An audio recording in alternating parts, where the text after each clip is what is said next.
김문수 후보가 내정한 김용태 비대위원장도 계엄에 대해서 사과했습니다. 그 발언 들어보시죠.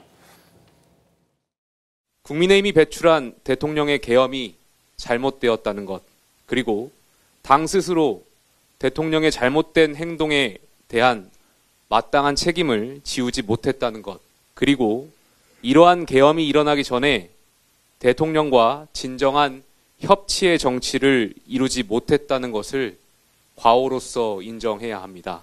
젊은 보수 정치인으로서 뼈아프고 반성합니다. 사과드리겠습니다. 김용태 비대위원장, 지명자의 활약이 요즘 눈에 띕니다. 앞으로도 큰 역할을 또 해줄 것으로 많이들 기대를 하고 있던데 어떤 역할들을 할 수 있을지 화면을 한번 정리를 해보죠. 김용태 카드 활용법, 일단 천하용인의 멤버였죠. 친 이준석계로 과거 분류됐었습니다. 지금도 뭐 개인적으로 친한 걸로 알고 있습니다.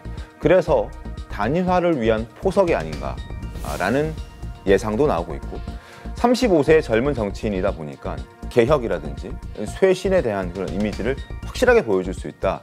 지금 김문수 후보와 아빠와 아들처럼 이렇게 확실하게 바뀌어가는 모습을 국민의힘이 보여줄 수 있다.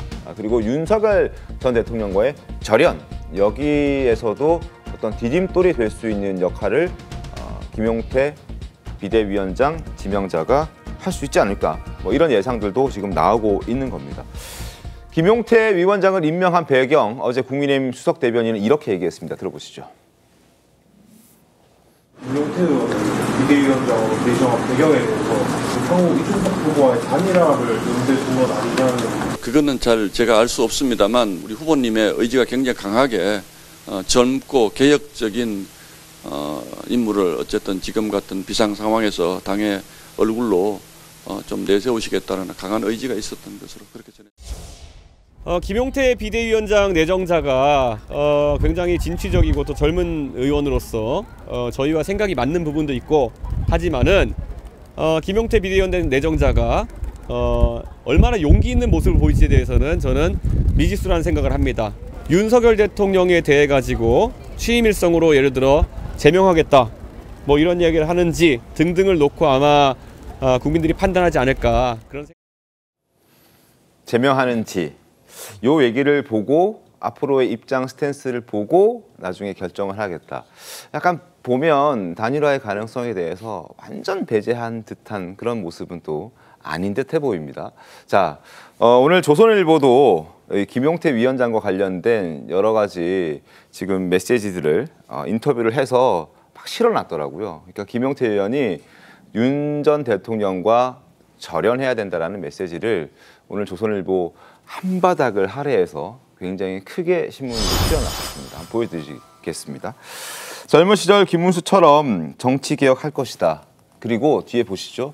윤, 거취 결단을 해야 한다. 그러니까 뭐 출당시키거나 뭐 이렇게 한다기보다는 윤 전 대통령이 스스로 알아서 자신의 어떤 거취를 결정해 주기를 바란다라는 그런 메시지.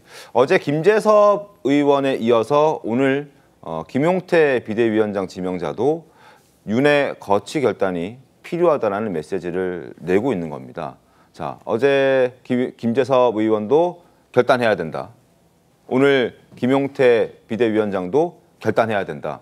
이런 메시지가 나왔어요. 그리고 앞서 싱크 보여드렸지만 이준석 후보는 어떤 그런 메시지가 나오면 나와야 된다라는 메시지를 했었고 절연해야 된다. 그럼 약간 분위기가 좀 바뀌어가는 거 아닌가, 윤기찬 변호사님? 저는 이제 그 김용태 비대위원장한테 너무 많은 짐을 짊어지게 하면 안 된다는 생각이 드는 것이, 네.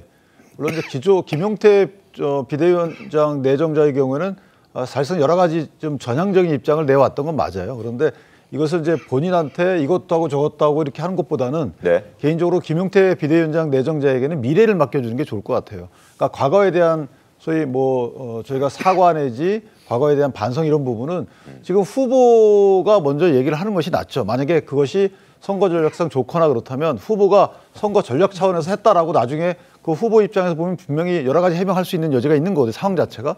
그리고 나서 이제 김용태 비대위원장에게는 선거 전략과 상관없이 당의 개혁이나 보수의 미래를 맡겨두는 식으로 해야 되는데 지금 약간 반대의 그 역할 분담이 있어서 그 부분은 이런 반대 역할 분담이 과연 저희가 그 김용태 비대위원장 내정자의 경우에는 당내 최연소 의원인데 네. 이 최연소 의원의 미래에 어떤 영향을 줄 것인지에 대해서 조금 우리가 고민을 할 필요는 있겠다. 왜냐하면 여태까지 입장과 다소 다른 너무 급격한 전형적인 입장이 나오게 되면 그 해당 의원의 미래 정치 일정에는 부담을 줄 여지가 있거든요. 아하. 그러니까 이 완급 조절을 본인한테 맡겨놓고 다만 미래를 갖다가 설계를 해라라는 임무를 주고 나서 과거에 대해서는 어른들, 그러니까 기존에 있던 정치인들이 그건 책임지고 해결해야 되는 부분이 있는 것이죠. 그런데 기존에 해결 못한 정치인들이 이걸 덥석 김용태 미래 정치인에게 이걸 부담을 주고 다 해결하세요. 저는 이거 안 맞다고 봐요. 미래는 김용태에게, 기존에 이 과거에 대한 여러 가지 정리 문제는 기존에 있던 기성 정치인들이 해야 된다. 그렇게 생각합니다. 이동학 대변인 어떻게 보십니까? 저는 이게 약간 김용태 비대위원장에 대한 기대도 있습니다만 네. 마치 짜장면 위에 올려져 있는 완두콩 같다는 느낌 많이 받습니다. 짜장면 위에 처음에는 이 검정 소스 위에 완두콩이 눈에 띄죠. 네. 그런데 이게 비비다 보면 나중에는 다 검정색 돼버리거든요.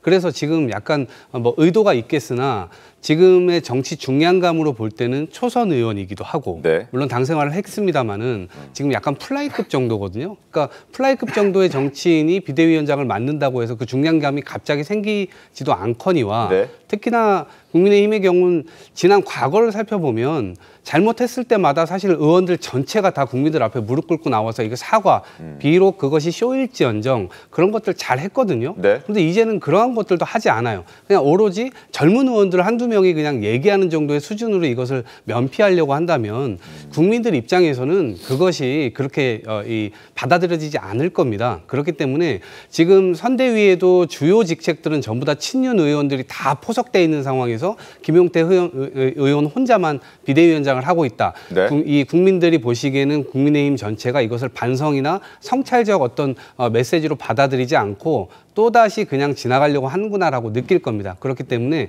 전체 선대위 차원에서의 메시지가 있어야 될 것이고요. 또 그에 뒤따르는 행동도 분명히 있어야 될 겁니다. 한동훈 전 후보의 경우는 절연이라든가 윤 부부의 절연이라든가 사과 이런 것들을 구체적으로 얘기를 하고 있기 때문에 구체적 행동이 같이 따라줘야만 아마 이번 선거에서 국민들께서 그것을 믿을까 말까 한 수준까지 정도는 나아갈 수 있지 않을까 싶습니다. 알겠습니다. 이준석 후보가 지금 MBC 라디오에 출연했군요. 거기에서 이런 얘기를 했습니다. 김영남 변호사님, 홍준표 영입은 지속적으로 소통할 것이고 그리고 김용태 비대위원장은 자신에게 단일화 관련해서는 연락도 못할 것이다. 이렇게 얘기를 했는데 이건 어떤 의미입니까? 글쎄 이제 누가 봐도 김용태 비대위원장 뭐 내정은 됐습니다만 나이가 젊다라는 것이고 그동안 정치 경력이 짧기 때문에 뭐랄까 책 잡힐 만한 일이 좀 적다라는 장점 외에 어떠한 또 장점이 있는가에 대해서는 뭐 갸우뚱할 수가 있습니다. 그런 의미에서 아마도 지금 국민의힘 비대위원장입니다만 네. 이준석 후보 입장에서는 자기하고 이렇게 동등하게 어떤 대화를 나눌 급은 아니다. 뭐 그런 취지가 아닐까 싶고요. 네.